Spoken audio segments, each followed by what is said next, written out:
different people's faces. And even sort of relatives and close friends, yeah. That's the condition is called prosopagnosia. It's also known as face blindness. It's a really rare condition. It affects around 1 in 50 people in the UK. Our Wales correspondent Jordan Davis has been to meet Boo James, who we're going to speak to in a moment as well, who has lived with face blindness all her life. This is how it affects her.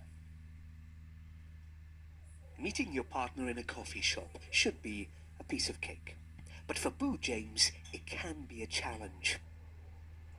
She has face blindness, a condition which means she can't recognise people's faces, friends, family, even her own reflection. I've definitely been on a bus having someone waving at me, not knowing who it was, and then later discovering that was possibly my mother through conversation and other such happenings. So even close family are not safe. It's difficult to describe how those with the condition see faces. I see component parts of a face. I can see there's a nose, I can see there are eyes and a mouth and ears and various features, but it's very difficult for my brain to hold them all together as the image of a face.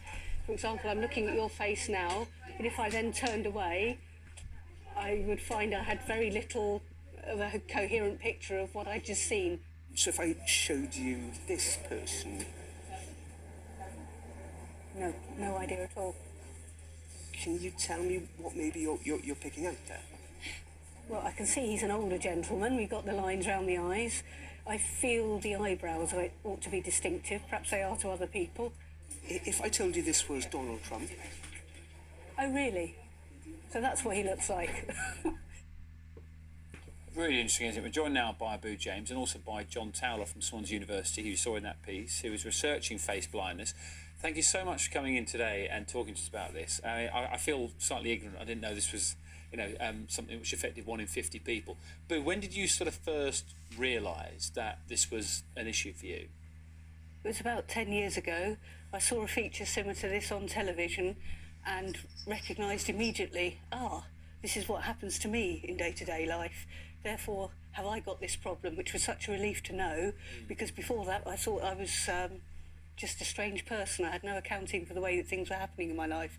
To know the reason for it, that it was a thing, a condition, was really quite comforting. I imagine, Boo, that made it easier as well for the people who surround you, be it friends, family, colleagues as well, because they might have thought it was a bit odd that perhaps you ignored someone that you knew, in passing, simply because you didn't recognise their face.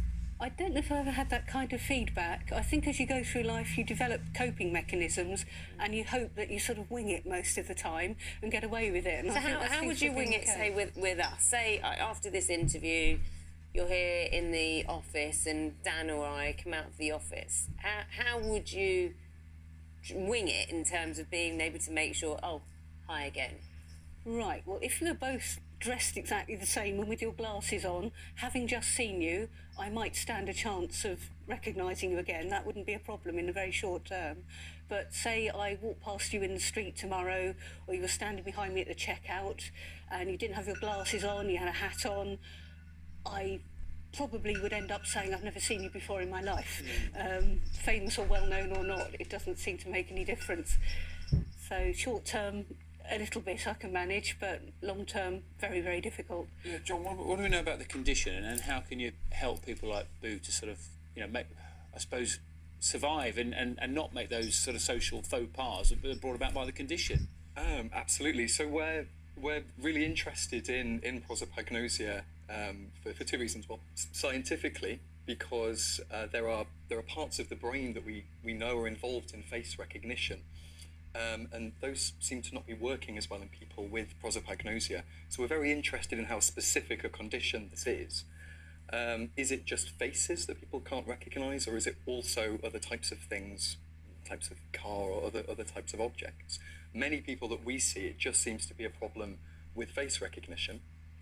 So one of the things that people have been asking me for the years that I've been researching prosopagnosia is, okay, you've given me these tests, I can't recognise faces. Is there anything we can do about it? So myself and my colleagues at Swansea University have developed a training programme that we can use to train people to make these fine discriminations between faces. So we're actually very excited to be rolling this out. So it's not curing it. There is no cure for it at the moment. Fixing the issue in the brain or the bit that's not working. It's coping mechanisms. But Boo, you've already kind of done this, haven't you, in life? It's been a whole lifetime's work, yes, and not really realising that until about 10 years ago. As I say, explained an awful lot of things. So what would you do then, John, in terms of what would you advise Boo to do? Well, we can talk about all these sort of coping strategies. A lot of it's about context. So if somebody has a particular hairstyle or hair colour, that works. If there's only one blonde woman called Joanna who works in your office, it's Joanna. But of course, if as soon as there are two blonde women working in the office, it's going to be very difficult for someone like Boo to tell which one is Joanna. So the training program that we've developed is really training the skill that Boo hasn't developed. Boo, can you give us an idea of some of the situations that you found yourself in? Maybe some examples of where I don't know whether you've either thought, I can't believe I've fallen into that trap, or managed to get yourself out of a situation by some of the mechanisms that you use.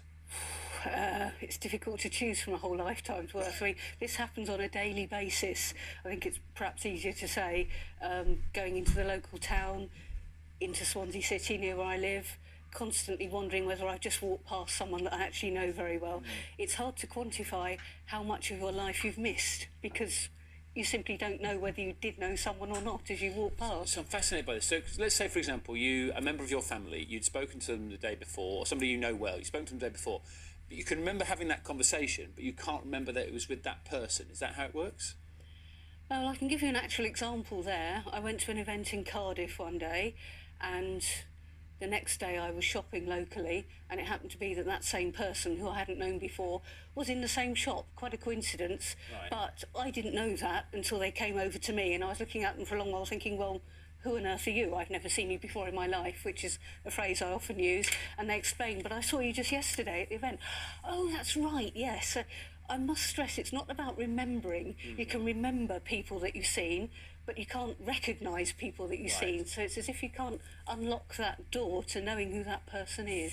John, I imagine, Boo, have you had this for as long as you can remember? Yes. Since you were a child, so you went through all of this while you were at school Yes. as well. So, John, for anyone who's watching now, be it child or adult, parent concerned about a child, what do they do if they think this might be wrong? Because it's such a difficult thing to define, rather than say, oh, you're just careless, you don't care about people, or you can't be bothered to remember. If there's any thought that this might be happening, what should they do?